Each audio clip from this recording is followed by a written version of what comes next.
Laurent, comment ça va? Bonjour, écoutez, très bien, merci. Ça fait combien Oui. de temps que vous êtes ici? Eh bien, ça fait une dizaine d'années à peu près, ouais. Dizaine d'années déjà. On a commencé en en 2013. Hein. Ouais. 2013 au Salon du Chocolat, et pour cause, vous êtes quand même un homme expérimenté en la matière. La première boutique avec Kyoko, c'est en 2001, c'est ça? C'est ça, donc ça fait un petit peu plus de 20 ans. On a ouvert dans le 13e une première boutique avec une image assez gourmande. C'est une boulangerie, viennoiserie, pâtisserie. Et très vite, on s'est rendu compte qu'on voulait adjoindre le chocolat. Donc on a ouvert une seconde boutique à peu près 7-8 ans après, concentrée plus sur le chocolat, qui est la spécialité de mon épouse, Kyoko. Bien sûr. Et justement, c'est ça qui est marquant dans votre parcours, c'est que vous n'avez jamais voulu vous restreindre à une seule case, à savoir juste la pâtisserie, ou juste la chocolaterie, ou juste la viennoiserie, ou juste la boulangerie. Vous faites à peu près tout. Oui, parce que j'estime qu'un bon pâtissier doit tout savoir faire. Quand je dis tout, ça va aussi bien de la viennoiserie, même au pain, aux gâteaux, aux tartes, aux entremets, aux petits gâteaux. Et je pense qu'un client qui rentre dans une boutique est toujours ébloui d'avoir une gamme assez large, assez accessible. Bien sûr. Et pour nous, c'est important d'avoir ce côté gourmand. Vous avez une longue carrière et elle a commencé dans les années 80, c'est ça? C'est ça exactement, par un apprentissage classique. Classique, entre guillemets, le cursus classique, la voie royale, CAP, apprentissage, c'est ça? Alternance? Voilà, la une totale. alternance en 2 ans avec un CAP. Et surtout la rencontre de grands noms, comme Jean Millet par exemple, qui était déjà meilleur ouvrier de France à l'époque, en 80. Il était meilleur ouvrier de France et président de la Confédération de la pâtisserie-boulangerie. Et également dans d'autres maisons comme Pelletier, Mauduit, Elgouarche, qui étaient des grands noms à cette époque de la pâtisserie sur Paris. Est-ce que c'est indispensable justement de passer par ces grandes maisons? Parce que quand on commence la pâtisserie, on a toujours cette impression qu'il faut quand même rajouter des lignes à son CV. Est-ce que c'est indispensable? Alors, c'est très formateur et c'est indispensable. Il faut Mmh. savoir qu'à cette époque-là, ça date quand même de quelques années, il y avait très peu de livres professionnels. Mmh. Donc, la seule solution pour apprendre son métier, c'était de passer dans des grandes maisons, avoir cette expérience. Et il faut surtout pas oublier que ça reste un métier manuel. On ne l'apprend pas sur Internet ni sur des livres. Évidemment. Donc, il y a ce côté pratique. Et pour cela, il faut rester minimum 1 an dans une bonne maison pour pouvoir apprendre le savoir-faire de chaque maison. Prendre le temps d'apprendre. Exactement. Et ça, des fois, on va peut-être un peu trop vite. C'est sûrement les réseaux, c'est sûrement Internet qui nous pousse à aller un petit peu trop vite. Mais il y a des choses un peu incompressibles. Évidemment, comme le temps, on est obligé de passer parfois par de longues étapes. Avec le centre de formation continue de l'Institut Paul Bocuse, justement, on s'intéresse aux formations et à l'apprentissage. Il s'avère que vous avez la double casquette parce que, en plus d'avoir appris, vous avez enseigné. Oui, j'ai enseigné une dizaine d'années au Cordon Bleu. C'est ça. Et Voilà. c'est à ce moment-là aussi que vous devenez meilleur ouvrier de France. Voilà, donc c'est pendant cette période-là que j'ai passé le concours de meilleur ouvrier de France. Donc j'ai un parcours assez atypique parce que j'ai fait auparavant aussi de la restauration. Mais c'était également formateur pour moi parce que très souvent, un très bon professionnel n'est pas toujours un très bon pédagogue. C'est vrai. Et ça m'a appris énormément de choses. Et surtout, à être pédagogue, à l'heure actuelle, c'est quelque chose qui est très important pour garder nos équipes et même recruter. Puis finalement, se replonger dans les livres pour enseigner, c'est aussi la meilleure façon de préparer un concours. Le meilleur ouvrier de France, on sait à quel point l'épreuve est difficile et à quel point ce concours est prestigieux. Racontez-nous un petit peu justement toute cette préparation et qu'est-ce qui vous a nourri et qu'est-ce qui vous a motivé pour aller jusqu'au En bout. fait, c'est le concours de meilleur ouvrier de France, c'est un peu comme un marathon. Absolument. C'est quelque chose qui se prépare en plusieurs années. Ça Mhm. demande déjà dans un premier temps beaucoup d'expérience dans beaucoup de domaines, aussi bien la chocolaterie, comme je disais, la viennoiserie, la pâtisserie, Mhm. les pièces en sucre. Et c'est vraiment un travail de longue haleine et qui demande une connaissance des techniques Bien sûr. assez approfondie.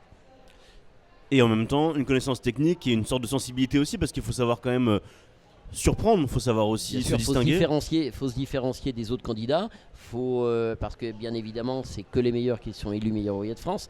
Donc pour ça, il faut créer son propre style, aussi bien artistique, aussi bien dans la pâtisserie, innover et être très technique également. On sent que lorsque l'on aborde le col tricolore un petit peu comme vous, on est quand même, on a une mission. On a une mission quand même de pédagogie, on a quand même une mission vis-à-vis des plus jeunes aussi. On se doit de ne pas décevoir et de transmettre, bien entendu. C'est très important parce que nos jeunes sont très avides de connaissances, ils ont envie d'apprendre, alors vite et des fois trop vite, Mhm. parce que comme je disais, il faut quand même prendre le temps, mais il faut savoir qu'un bon professionnel, s'il veut être connu, il faut d'abord que ça soit un très bon technicien et qui connaisse très bien son métier avant d'être médiatisé. Ça, c'est d'abord un pas qui est très important.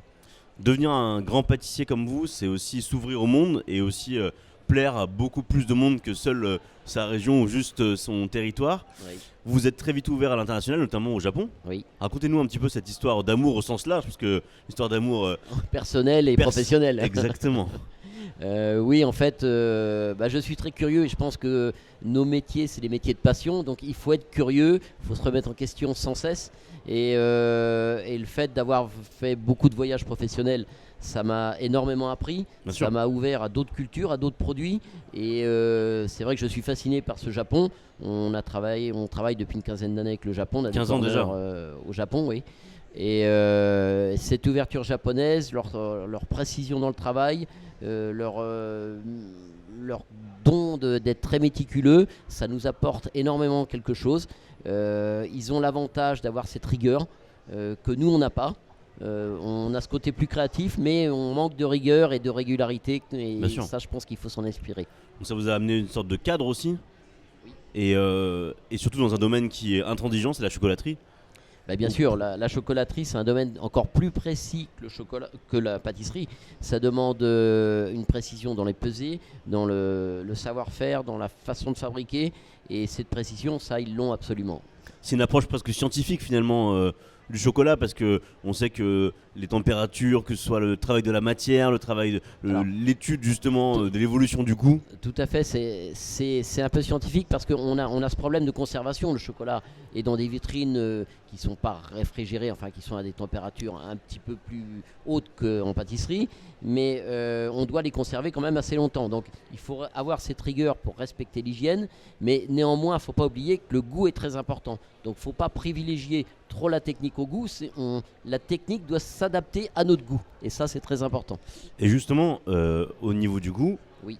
Qu'est-ce que vous avez ramené de vos voyages Qu'est-ce qui ont pu influencer vos créations? Alors souvent c'est un produit, on essaie de sourcer le meilleur produit qu'on connaisse dans ce domaine-là, et souvent il y a des épices, il y a des baies. Hein. Par exemple, mon épouse a créé un bonbon aux baies de Sancho. Okay. Qui sont très difficiles à maîtriser parce que très fortes en goût. Bien sûr. Et on l'a associé avec une ganache yuzu, qui est un agrume japonais. Qui est délicieux d'ailleurs. Je pense que ça permet de créer des sensations quand on goûte ce chocolat, d'avoir l'acidité du yuzu, et ensuite on a la longueur en bouche de la baie de Sancho qui reste sur la langue. En fait, un bonbon, c'est comme une pâtisserie, ça doit créer des émotions. Et avec ce mélange aussi bien d'épices, d'acidité, de sucré, de doux, d'amer, on doit créer des émotions. Vous parlez de produits, notamment la baie de Sancho, le yuzu. Il faut quand même voyager pas mal pour découvrir les produits, s'intéresser, goûter à tout, pour finalement réussir à créer, non? Je pense que les produits maintenant sont beaucoup accessibles, les produits étrangers sont très accessibles. Évidemment. Il suffit de se renseigner un petit peu sur le net, il suffit d'aller dans des épiceries spécialisées et on arrive à trouver les produits. Après, ce qui est le plus compliqué, c'est le sourcing, c'est trouver le bon produit dans les quantités qu'on souhaite, régulièrement. C'est ça, parce que finalement, on sait très bien que ce soit pour le chocolat ou pour des produits comme ça, le sourcing est très important. Bien sûr. Pour vous, pour le chocolat, on sait que maintenant, il y a un mouvement qui vise justement à encore plus identifier, tracer l'origine du chocolat. C'est aussi en ça que vous êtes inscrit avec Yoko. C'est ça. En fait, moi je suis très attaché aux produits, au terroir. Je vais à Rungis 2 fois par semaine d'ailleurs pour m'approvisionner en fruits frais. On n'utilise que les fruits frais pour nos tartes. Et aussi bien pour les produits chocolat, on s'intéresse de très près aux producteurs parce que c'est vrai qu'on met en avant des fois un type de fève, un pays, mais on met rarement en avant le producteur. Et je pense que c'est une démarche qui est très vertueuse. Et on est en train de se renseigner pour aller de plus en plus vers ça, pour mettre en évidence le producteur de chocolat qui fait parfois un travail fabuleux et qui fournit uniquement la fève de cacao. Vous avez suivi un parcours un peu classique et en même temps vous voyez pas mal de jeunes et de moins jeunes aujourd'hui arriver dans vos labos. On a notamment face aux autodidactes, aux gens qui arrivent en reconversion également.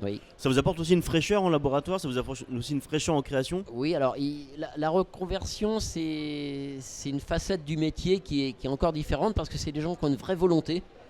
Contrairement à un élève qui sort d'études, qui va sur une voie de garage comme on faisait avant. La bien pâtisserie sûr. c'était un petit peu une voie de garage. Là c'est une vraie volonté. Donc c'est des gens qui veulent vraiment s'inscrire dans ce métier-là, qui veulent être passionnés. Et donc c'est des gens qui vraiment se donnent les moyens de bien apprendre. Bien sûr, et puis apprendre, c'est transmettre aussi ses savoirs, c'est aussi encourager. Vous avez notamment été entraîneur de l'équipe de France de pâtisserie, c'est ça? C'est ça qui avait gagné la Coupe du Monde, oui. Vous avez gagné la Coupe du Monde Oui, d'ailleurs oui. avec eux. Oui. C'est aussi stimulant ces concours, Alors, ces salons. Je pense qu'il faut créer cette émulation, alors aussi bien en entreprise, aussi bien dans les concours. Avant, on dirigeait une entreprise, je vais dire verticalement, maintenant c'est plutôt horizontal. C'est-à-dire qu'on communique avec l'équipe, qu'on crée nous-mêmes une pâtisserie, on va en parler à toute l'équipe, chacun va apporter ses idées. Et je pense qu'il faut créer cette émulation, aussi bien dans les concours, au travers des concours, au travers des nouvelles créations. C'est ça qui fait que l'équipe reste et est motivée. C'est finalement aussi une nouvelle façon de voir le management dans une pâtisserie, parce que Bien entendu. on avait quand même l'image de la brigade, on avait aussi Bien on a entendu. souvent associé une rigueur un peu militaire Ouais, à la pâtisserie, alors qu'aujourd'hui des nouvelles façons aussi de manager sont Exactement, je crois qu'il faut être à l'écoute de tout le monde. Les gens ne recherchent plus la même chose Bien qu'auparavant. sûr. Avant, un pâtissier qui venait travailler dans une boutique, chercher un bon salaire, chercher à acheter une maison. Maintenant, les gens, ils veulent se sentir bien dans l'entreprise, en premier. Voilà. C'est le bien-être avant tout. Le bien-être avant tout. Donc, c'est à nous d'apporter ce bien-être, de comprendre ce qu'ils recherchent et d'apporter ce bien-être. Déjà, nos conditions de travail se sont améliorées, aussi bien en termes d'horaire, en termes de travail, de machines. Donc, on a des bonnes conditions maintenant à offrir à tous les postulants. Merci infiniment et passez un très bon salon. Merci également. À très bientôt. Merci.